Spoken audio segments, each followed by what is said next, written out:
कांदी कांदी माँ आखिरु लुह सुखीगलाणी बढ़िला पुओ को हराइबा परे एबे मार कोल शून्य कांदिबा छड़ा कौन करिपारिब ए अभागिनी माँ जनक पूर्वरु स्वामी को हराइथिले जेउ पुओ एकमात्र साहा भरोसा थिला से भी सबुदिन पई छाड़ी चलीगला।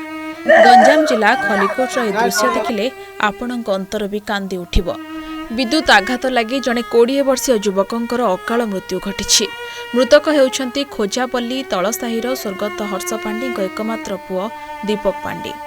गुरुवार राति रे इन्भर्टर रे पानी पकाउथिबा बेले असावधानता कारणरू विद्युत संस्पर्श रे आसिथिले दीपक। परिवार लोके तुरंत 108 आंबुलांस को जोगाजोग करथिले भी आंबुलांस उपलब्ध नथिबा अभियोग होईछि। परे अन्य एक गाड़ी भड़ा करी दीपक को खलिकोट मेडिकल को अणा जाइथिला हेले सेठारे डाक्तर तांकू मृत घोषणा करिसंती। से आम सान भाईटा मु आसीबा समय रे देखिली ताकू करंट लागि जाइछि सेति जोगुरु आमे बारंबार एम्बुलेंस को कॉल कलु।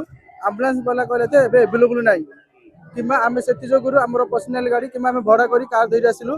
आसिया सखे से रास्ता जेमिति कार अछि हमर दीर्घ 5 वर्ष होला रास्ता टोटल ही भल नाही।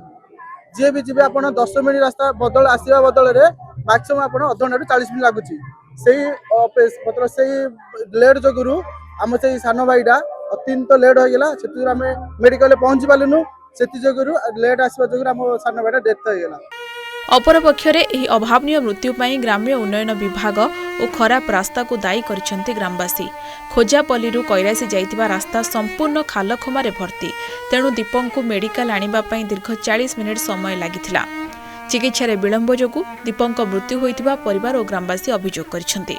जो करंट शॉक द्वारा आम शुणा पाइलु ता ना हूँ दीपक पांडी ता बापा ना हूँ हर्ष पांडी जाकि तार गोटे पुओ आ पूर्व बापा बाद ही आइथिले एवं वर्तमान जो गोटे पुओ तार रोजगार उपर परिवार निर्भर करथुला।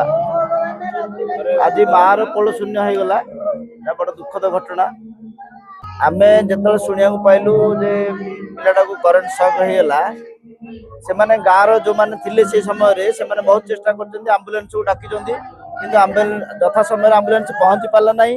एवं आपण माने तो स्थानीय रास्ता समस्या आपण माने आगु शुणी जंदी जो रास्ता घाट होईची मझिरे कम दिन तले आपण माने देखिथिए जो स्विमिंग पूल बोली गोटे पिला हमर वीडियो करछि ता ऊपर सरकार को प्रशासन को एवं स्थानीय विधायक को आ ऊपर बहुबार आमे जणाव सत्ते एपर्यंत ता ऊपर कोनसी ठोस पदक्षेप निया ही पाला नाही। घरर एकमात्र रोजगारिया पुओ थिले दीपक तेणु मृतकंक परिवार को अनुकंपा राशि जोगाई देबाकू सरकार को निवेदन करिसेंती ग्रामवासी।